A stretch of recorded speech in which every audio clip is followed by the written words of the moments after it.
go din sa lockdown. And syempre, yun nga, may mga seasons din tayo sa buhay. Ayan, good news ayun, we'll be having a child soon. So, Baby. first baby. Kaya, nagpahinga muna. We need to concentrate din. Sabi nga ni Sam Pinto, di biwa ang first trimester. So, ayun mga kamoto, papunta kami ngayon, actually on the way to, nahanap namin yung pinakamalaking branch, which is yon, yung McDo. Pupuntahan natin yung sikat na McDonald's, na McDo. capital town. Pinakamalaki pa sa Pilipinas.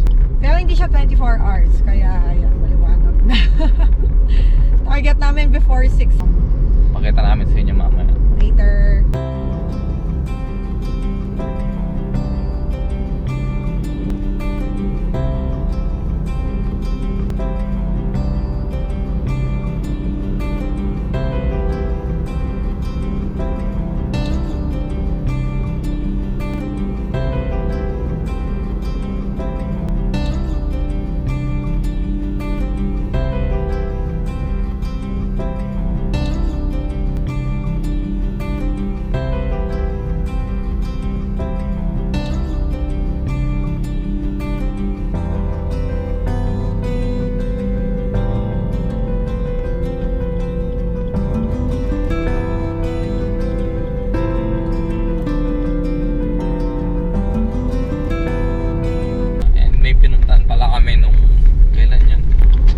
Tourist attraction sa Bamban-Tarlac.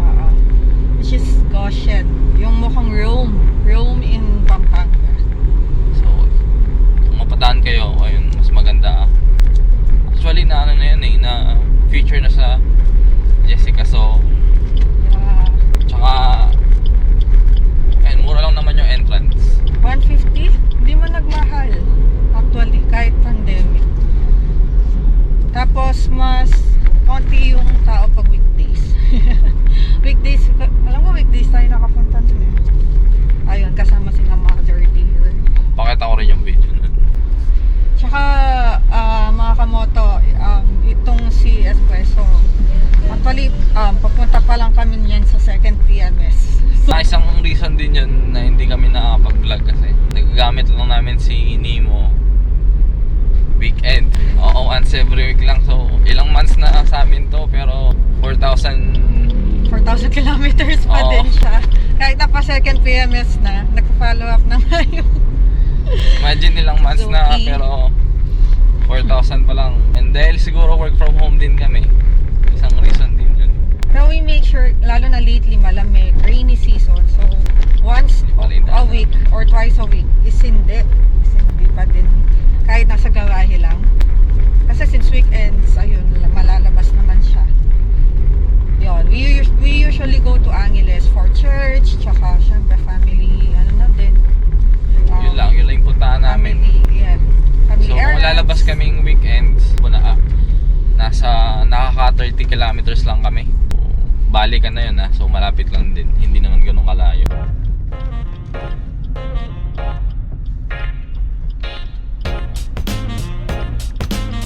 Tama ba tayo ng daan?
Ay, face shield pa. So, andito na po kami. Ayun si Nemo. Pinupuntahan to lalo na pag gabi. Oo. Tsaka may sarili siyang McCafe. Eto. Ayan. So, kala namin sarado pero hindi naman pala. Ang daming kumakain. So, eto yun guys.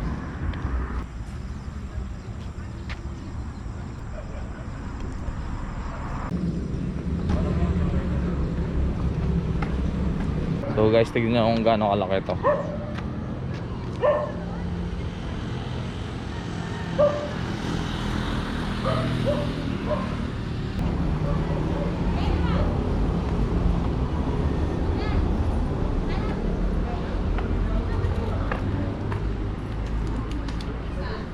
So, ang daming mga nagbabike dito. Mga designated parking din sila.